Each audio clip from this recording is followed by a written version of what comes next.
And we begin in the south, where it's been a violent 3 months in South Africa.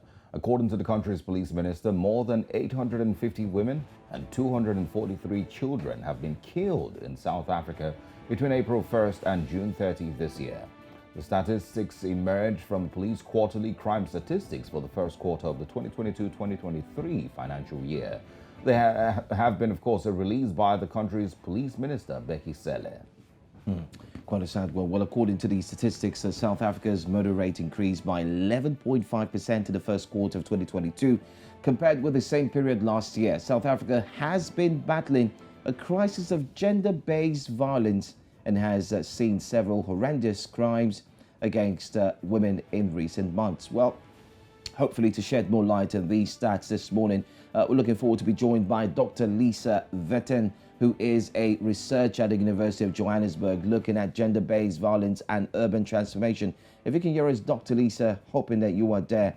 We want to take you this question straight off and get into the conversation. Now, the latest crime statistics is indeed mind-blowing. It shows that gender-based violence is still very high. What do you make of that? I'm sorry, I didn't hear the first part of your question. Okay, I'm saying that the latest crime statistics shows that gender-based violence is still very high. What do you make of that? Yes, that is correct, especially if you compare it to the most recent statistics, the previous 3 months. But the important thing when you look at the statistics for gender-based violence in South Africa and anywhere in the world is that you look at them in context. You look at them over time. South Africa tends to look at them in 3-month segments, so it means you don't get a good, bigger picture. And if you look historically, what has actually happened is that South Africa's gender-based violence statistics have almost halved. And in fact, in the case of murder, more than halved since the 1990s. The 1990s were the high peak of women's murders and rape in South Africa. So we can see this decline. Obviously, it's still not a country that is safe for women, and we still need to be doing much more. But I think the problem when we focus in such short periods of time rather than the historical picture is that we don't ask, well, what is it that we have been doing right over the last few decades in order to bring rape and femicide down? And of the things that we've been doing right, how can we do more of that in order to ensure that we continue to go down? And those questions are not being asked. Well, the South African president and the police have placed quite a heavy focus on the reduction of gender-based violence cases over the last 2 years. Why would you say the numbers aren't reducing? You know, I think a lot of it has to do with the fact that statistics are not particularly interesting for many people, so I don't think they tend to focus on what are the nuances and complexities of numbers and how do you understand them. And I think one of the problems or the challenges in South Africa around statistics is that we tend to use them in ways that are quite politicized rather than ways of trying to understand phenomena. So I think very much the public debate, whenever the police release their statistics, are questions of, are the police doing a good job or are the police doing a bad job? They're not questions about what difference is being made, where is the difference being made. So I think until the president and the police minister call on and start to look at those who have some kind of understanding of statistics and start to do that kind of fine-grained, long-term analysis, you know, we're going to continue being stuck in these cycles of every 3 months, an uproar over the statistics, whether they've gone up, whether they've gone down. But again, missing the real questions as to what is changing, what is making a difference.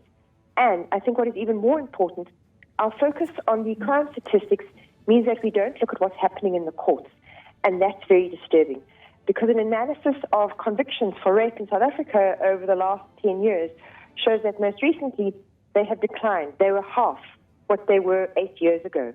And that is a very serious statistic for us to be looking at, but gets drowned out in the focus on the police's statistics. Well, incidents of gender-based violence has been in the media spotlight very often of late. Now, you have been looking at gender-based violence in South Africa for many years. How would you rate this? I mean, this isn't new, so how would you rate it so far so good? So I think the point you made about, you mentioned the word media, and I think that's a very important grouping to focus on, because I think one of the things that has given people the perception that violence has increased towards women is an increased public awareness, which has also gone with increased media awareness. So I think because the media are covering it much more than they would 10 years ago, that is part of what contributes to the idea that it has increased, that is out of control. So I think there's also a challenge to the media to look beyond headlines and do the kind of deep digging that gives people a context to try and understand what is going on in order for us to take and continue to take much more effective action. Okay, well, I also want to, ask, asides the, I mean, you understand the South African community well enough, so asides the part where the government needs to step in, the media needs to step in, what would you explain as the foundation of this challenge? Is there something, is there a patriarchal challenge that we have here? Is there something, from the family or from the mentality in South Africa that we need to understand better? Yes, and I think the challenge of violence in South Africa is that there is no one cause. There are lots of multiple factors which interact with each other in highly complicated ways, which is part of the reason it is so difficult for us, I think, in some ways to get a handle on this. I mean, first we have to take into account a long history, political, communal, social, of using violence to resolve difficulties and conflicts. So you can say in some senses that violence can sometimes be South Africa's go-to solution whenever there are difficulties. And so we haven't yet worked out, I think, effectively, how do we undo that? Then you, I think, have another set of challenges that many of our social services aren't working as well as they were a decade ago. So things that would provide support to families who are taking strain, or to people, or particularly to men who have histories of violence and might be looking for help, is those services don't exist. So we have a tendency to tell men, change your behavior, but we're not necessarily able to provide the kinds of support functions that would enable them to do so. Our courts don't work the way they should. We have histories, I think, of adversity that also don't give people the necessary skills to deal with conflict effectively either.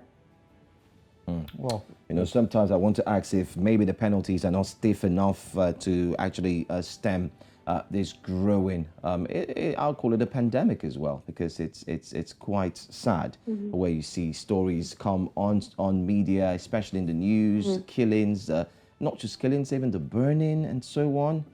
Well, I want to say a big thank you to you, Doctor. Thank you. Thank you for joining us this morning. Thank you. Thank you very much.